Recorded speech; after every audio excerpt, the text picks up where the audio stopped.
ট্ৰাম্পৰ ঘোষণা RSS নিষিদ্ধ, সা সম্পত্তি জব্দ। বিজেপিৰ বাবে বৰ বেয়া খবৰ। আমেৰিকাৰ ৰাষ্ট্ৰপতি ডনাল্ড ট্ৰাম্পে RSSক ইতিমধ্যে বেন কৰিবলৈ নিৰ্দেশ দিছে।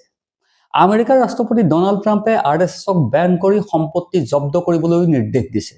আসলতে আমেৰিকাৰ আন্তঃৰাষ্ট্ৰীয় ধাৰ্মিক স্বতন্ত্ৰতা আয়োগ অৰ্থাৎ United states commission of international religious freedom চমুকৈ USCIRF এটা ৰিপৰ্ট প্ৰকাশ কৰিছে। আৰু USCIRFৰ সেই ৰিপৰ্টত ভাৰতকো সেই দেশবিলাকৰ লগত ৰাখিছে যিবিলাকৰ ওপৰত বিশেষ চিন্তাৰ প্ৰয়োজন আছে।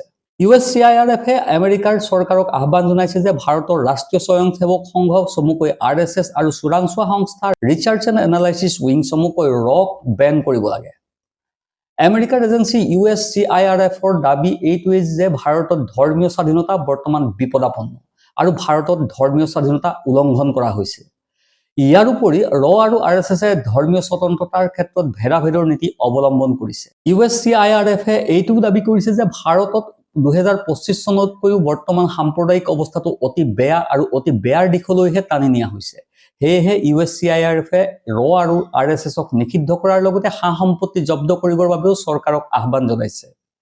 USCIRFৰ দাবী যে আমেৰিকাত আৰু RSSৰ সৈতে সম্পৰ্ক থকা ব্যক্তিসকলৰ ওপৰতো নিষেধাজ্ঞা জাৰি কৰিব লাগে।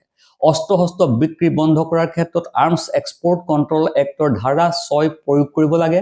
সুৰক্ষা সহায়ক বাণিজ্য নীতিক ধাৰ্মিক স্বতন্ত্ৰতাৰ সৈতে সংযুক্ত কৰিব লাগে আৰু ভাৰতত ধৰ্মীয় স্বাধীনতাৰ দিশটো সাম্প্ৰদায়িক স্বাধীনতাৰ দিশটো তদন্ত কৰিবৰ বাবে United states commission of international religious freedom চমুকৈ USCIRFক অনুমতি দিব লাগে।